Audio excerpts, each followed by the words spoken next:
जय श्री कृष्ण। आप सुन रहे हैं गीता वाहिनी का अध्याय 15। बोलो जय सत्य साई जी की जय। 15वां अध्याय।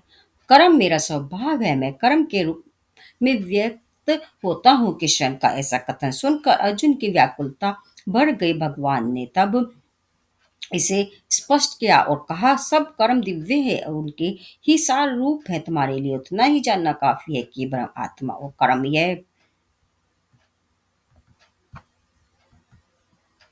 तीनों में मैं ही हूँ। इस ज्ञान की प्राप्ति से तुम मुक्त हो जाओगे।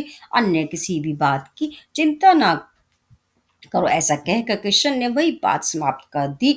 इससे ये स्पष्ट हो गया कि कृष्ण रथ को शत्रुओं की पंक्ति में ले जाकर युद्ध प्रारंभ करना चाहते थे। समय शीघ्रता से बीता जा रहा था, लेकिन अर्जुन दृढ़ था। उसके विचार पृथक थे। कोई भी साधारण मनुष्य कृष्ण के साथ इतनी देर तक बात नहीं कर सकता था। जब कृष्ण ने कह दिया कि अन्य किसी वस्तु की चिंता ना करो, तो किसी को भी चिंता नहीं करनी चाहिए। लेकिन अर्जुन कृष्ण के लिए योग्य पसंद करता था और कृष्ण अर्जुन के लिए योग्य शिक्षक थे। वास्तव में वे नर नारायण थे, ठीक है ना। इस वार्तालाप के औचित्य, रुचि व महत्व का यही कारण है। अर्जुन बात हुई समाप्त करने की संतुष्टि नहीं था।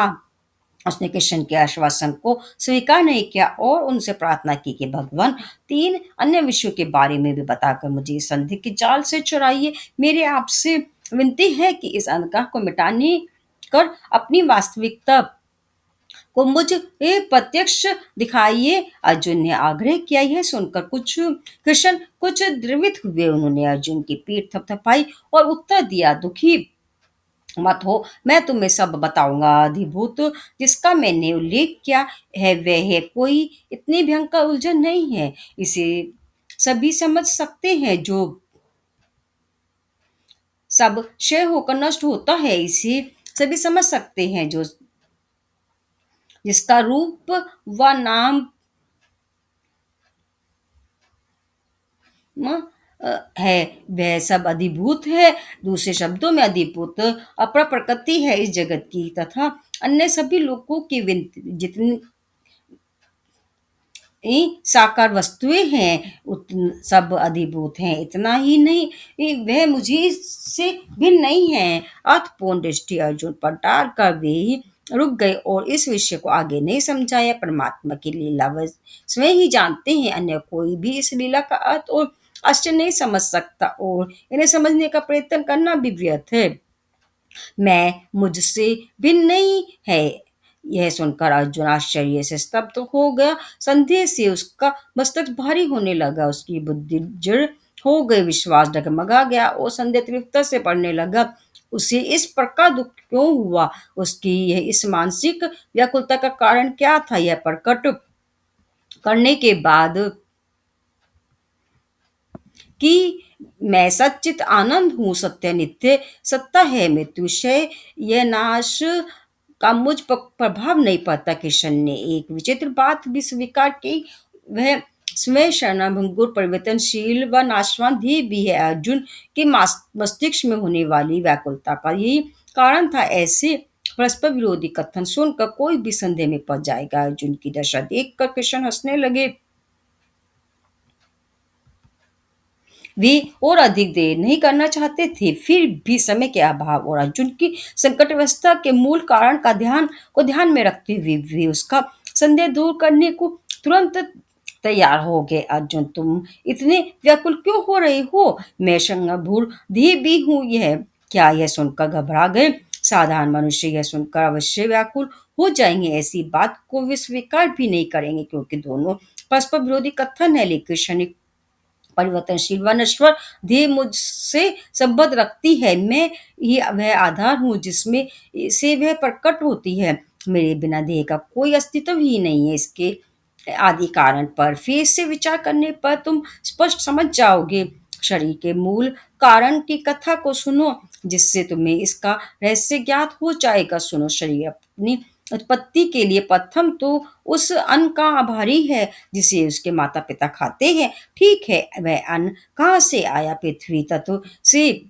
अनाज व अन्य वस्तुओं से जो पृथ्वी से पैदा होता है। और पृथ्वी तत्व कहाँ से उत्पन्न हुआ?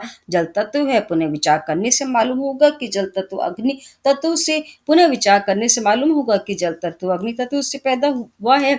अग्नि वायु से, वायु आकाश से, और आकाश परमात्मा की माया से हुआ है। यह माया मेरा वस्त्र मात्र है। मेरा वस्त्र जिसकी मैंने इच्छा की और उसे चारों ओर लपेट आ, वह आकाश बन गया। आकाश वायु में परिवर्तित हुआ, वायु अग्नि में बदल गया, और अग्नि से जल, जल से पृथ्वी, पृथ्वी से अन्न और उत्पन्न हुआ, और अन्न से शरीर हुआ। सब अब स्पष्ट हो गया कि देह भी मैं ही हूँ। इस पर संदेह क्यों करते हो? इसीलिए मैं आदि भूत हूँ, भी इतना ही हूँ जितना कि मेरे पूर्व कथन अनुसार मैं ब्रह्म, अध्यात्म या कर्म हूँ। इसलिए सबका परिणाम रूप भी मैं ही हूँ। मैं परमात्मा हूँ, और सब बाकी सब अधिदेव है। प्रत्येक शारीरिक के लिए या शारीर में हिरण्य गर्भ नामक दिव्यता उपस्थित है। मनुष्य की सेवा के लिए जिस प्रकार उसकी इंद्रियां होती है, उसी प्रकार हिरण्य गर्भ की सेवा के लिए अधिदेव है। तुम्हें यह जानने की उत्सुकता होगी कि यह अधिदेव क्या कार्य करते होंगे? ये वे देवी संकल्प की सेवा करने वाले देवता हैं। जैसे कि सूर्य से नेत्र को प्रकाश मिलता है, कार्य दिग देवताओं से श्रवण शक्ति प्राप्त करते हैं। इंद्र हाथ का प्रेरक है, और इसके अलावा अन्य अधिष्ठाता देवता हिरण्यगर्भ की इंद्रियां हैं, चैतन्य शक्तियां हैं। कोई चाहे कितना ही उच्च प्रतिष्ठित और पहुंचा हुआ साधक हो, वह केवल हिरण्यगर्भ द्वारा ही परम सत्ता को प्राप्त कर सकता है। यथार्थ में हिरण्यगर्भ ही ईश्वर तत्व है। ये दोनों अभिन्न है। ये समझ गए ना अर्जुन? मैं इतना उतना ही अधिदेव हूँ जितना कि अधिभूत, इतना ही ये दोनों है जितना कि मैं ब्रह्म, अध्यात्म और कर्म हूँ। ये सब पूर्णतः दिव्य है। अब दूसरी सत्ता भी अधियज्ञ है। यह भी मैं ही हूँ। वह सत्ता है जो अनेक कर्मों को करने वाली और उसके परिणामों कि सुख और दुख की भोगता है। शब्द, स्पर्श, रूप, रस और गंध को मैं ही सब प्राणियों कि पांच इंद्रियों द्वारा, जो कि अधियज्ञ तत्व है, प्राप्त करता हूँ। मैं केवल कर्म के लिए उत्तरदायित्व तो रखने वाला करता ही नहीं, अपितु भोगता भी हूँ, जिसके लिए कर्म किया जाता है और जो फल प्राप्त करता है। इस प्रकार मैं ही देता हूँ और मैं ही लेता हूँ। वास्तव में कृष्ण ने अपने इस सत्य को, इस यथार्थ को स्पष्ट कर दिया कि वही अधिज्ञ है, और इस प्रकार उन्होंने अर्जुन के ज्ञान चक्षु खोल दिए। लेकिन साधारण बुद्धि के व्यक्तियों को इसका अंतर्वर्ती अर्थ समझना कठिन हो सकता है। फिर भी जीवन से कुछ उदाहरण लेकर समझना कठिन हो सकता है। फिर भी जीवन से कुछ उदाहरण लेकर इसे समझना सरल होगा। हवा के लिए तुम पंखा चलाते हो, प्रकाश पाने के लिए बिजली का बटन दबाते हो, खाना पकाने के लिए बिजली का चूल्हा जलाते हो, श्रोताओं की विशाल भीड़ के सामने भाषण के लिए माइक्रोफोन और ध्वनि विस्तार यंत्र रखते हो। यहाँ तुम्हें कुछ छापना हो तो छपाई के लिए यंत्र का बटन दबाते हो। यह सब भिन्न चेष्टाएं हैं, और तुम्हें मालूम होगा कि किसी एक का दूसरे से कोई संबंध नहीं। प्रकाश और हवा, गर्मी और अग्नि, ध्वनि का कोई आपसी संबंध नहीं है। उसके कार्य भय एक दूसरे से भिन्न है, किंतु इन सब को संचालित करने वाला कर्ता ही एक ही विद्युत शक्ति होती है। आकृति और अभिव्यक्ति का ढंग अलग हो सकता है, लेकिन आधार, प्रेरणा, अंतर्वर्ती शक्ति तो एक ही है, विद्युत शक्ति की है। तरह ईश्वर तत्व भी सब साधनों द्वारा कार्य करता है, और सब साधनों द्वारा किए गए कार्यों का फलदाता है। वही सर्व कर्म फलदाता है। सब प्राणियों का व्यय अंतर्वर्ती प्रेरक है। सर्वभूतों अंतर आत्मा है। सब कर्मों का संचालित करने वाला होने से उसे अधियज्ञ कहा गया है। सातवां विषय प्रणव है। मृत्यु क्षण भर इसका उच्चारण अक्षर ब्रह्म ब्रह्म में विलय कराता है। कृष्ण का यह कथन सुन अर्जुन ने उस विषय को कुछ और अधिक स्पष्ट करने की विनती की, जिससे वह उसे अच्छी तरह जान सके। किशन ने वह प्रसन्नतापूर्वक स्वीकार कर लिया। मृत्यु समय का अर्थ भविष्य का कोई क्षण नहीं है, इसका अर्थ इसी क्षण, कोई भी क्षण मृत्यु क्षण बन सकता है। इसीलिए प्रत्येक क्षण अंतिम ही है, जिसे पढ़ना में से भरना चाहिए। मृत्यु के समय जो विचार प्रबल होता है, वही उस व्यक्ति के भाग्य को उसकी मृत्यु के बाद बनाता है। इसी विचार की नींव पर अगले जन्म का निर्माण होता है। उस समय जो मुझे याद करता है, उसे मेरी महत्ता प्राप्त होती है, अर्थात वह मुझे प्राप्त कर लेता है। इसलिए मनुष्य को प्रत्येक कर्म और प्रत्येक साधना का लक्ष्य उस अंतिम क्षण को पवित्र बनाना है। जीवन के वर्ष ऐसे अनुशासित होने चाहिए जिससे मृत्यु समय पर परमात्मा या प्रणव का ही विचार करे, जिसे त्यागना चाहिए। वह यह देह भौतिक कोश है जो प्राप्त करता है, वह पर ब्रह्म है। देह के अंत तुम्हारी वास्तविक तुम्हारा स्वरूप है, जिसे त्यागा नहीं जा सकता, जो अविनाशी और अमर है, सत्य और नित्य है। इस सत्ता को आत्मा कहें या परमात्मा, एक ही बात है। तुम भी वही हो, इसीलिए इसे अपने से हटा नहीं सकते। शरीर को छोड़ना कहीं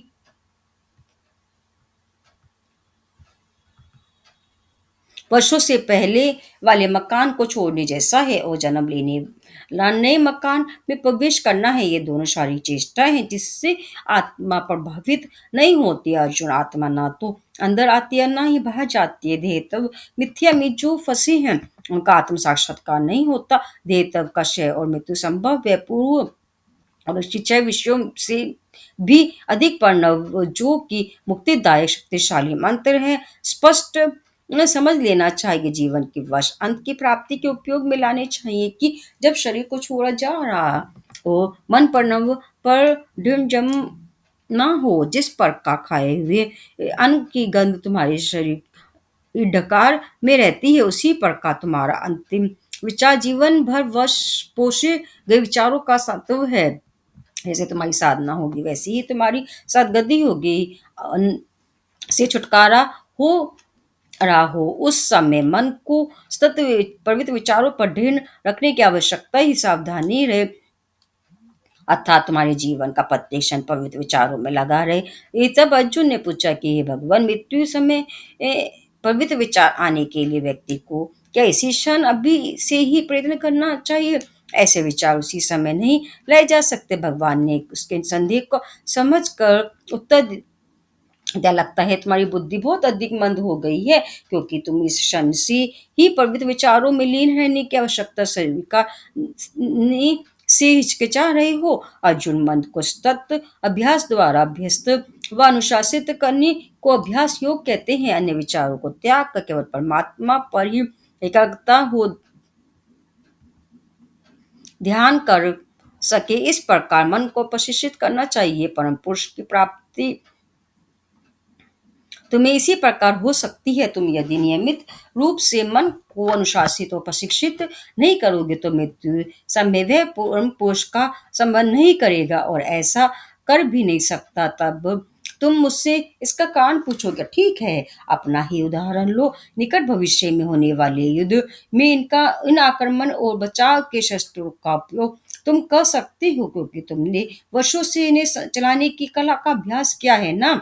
बिना अभ्यास के तुम इनका उपयोग आत्मविश्वास से समय आने पर कर सकते थे क्या? यह संभव हो सकता है। क्षत्रिय को एक ना एक दिन शस्त्रों का उपयोग करने के लिए बुलाया जाएगा, इसीलिए बचपन से ही उसे यह कला सिखाई जाती है, जिससे वे संकट के सामना करने को तैयार है। इसी तरह व्यक्ति को अपने जीवन में चाहे वे कुछ न मिले, परंतु मृत्यु तो अवश्य ही मिलती है। इसीलिए प्रत्येक को उस समय के लिए अधिक से अधिक लाभप्रद स्थिति और विचार रखने का प्रशिक्षण लेना चाहिए, अन्यथा जीवन असफल और व्यर्थ माना जाएगा। जो व्यक्ति ऐसे अंत की तैयारी नहीं रखता, उसका आगे जैसा भी भाग्य होगा वह उसे सहना ही पड़ेगा। युद्ध क्षेत्र में कोई हारने की इच्छा से प्रवेश नहीं करता, इसी प्रकार कोई भी स्वेच्छा से अपना पतन नहीं चाहता, वह तो केवल उन्नति ही चाहता है। इसीलिए जिससे तुम्हारा कल्याण हो ऐसी मृत्यु के लिए प्रयास क्या बुद्धिमानी नहीं है। इसी क्षण से प्रत्येक मनुष्य को सातवें विषय पढ़ना का जीवन के अंतिम क्षण पर विचार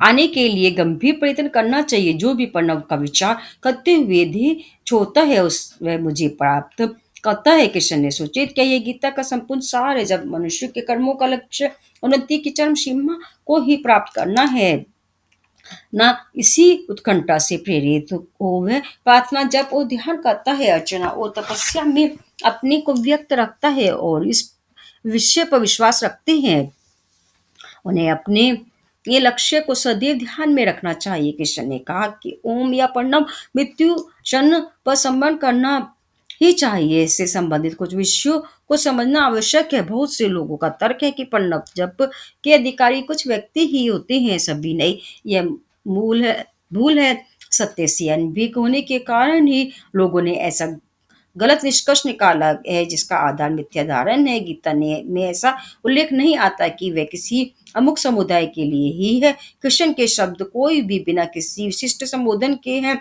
और गीता अमुक समुदाय या अमुक वर्ग के लिए ही है ऐसा अर्थ प्रकट नहीं करते। उन्होंने यह भी नहीं कहा कि कौन योग्य है या कौन अयोग्य, किसी अधिकार है या किसी अधिकार नहीं है। उन्होंने तो इतना ही प्रकट किया कि प्रणव पर ध्यान रख करने केवल रटना नहीं के लिए इंद्रिय निग्रह, मन की एकाग्रता इत्यादि जैसे प्राथमिक नियमों का पालन करना होगा।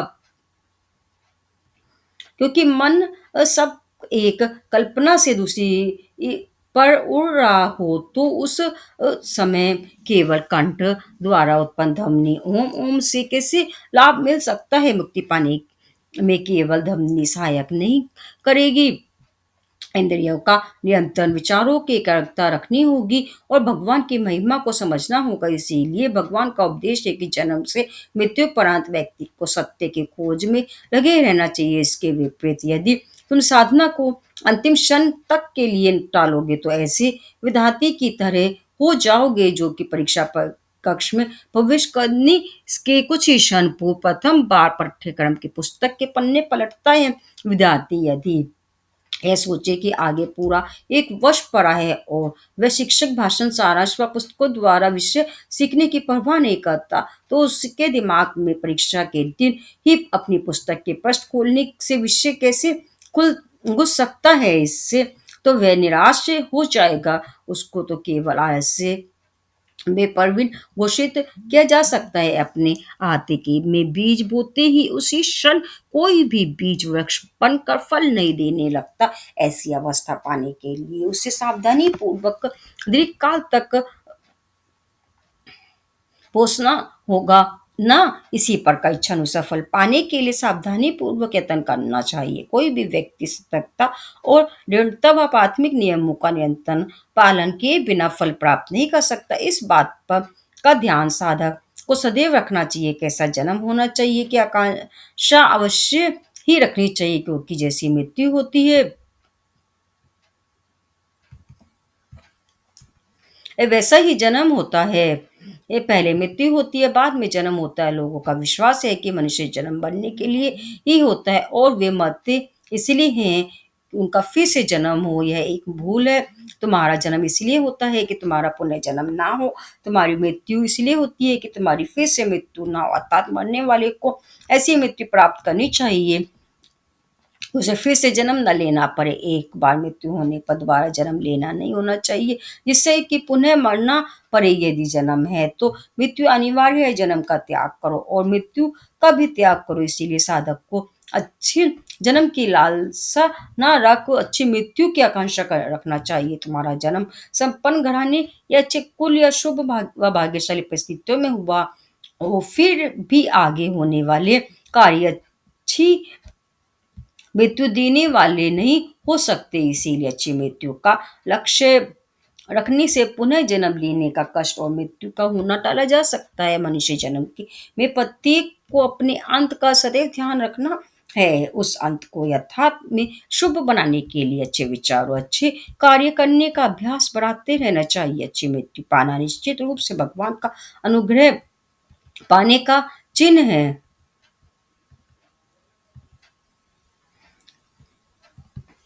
बोलो जय श्री कृष्णा। ये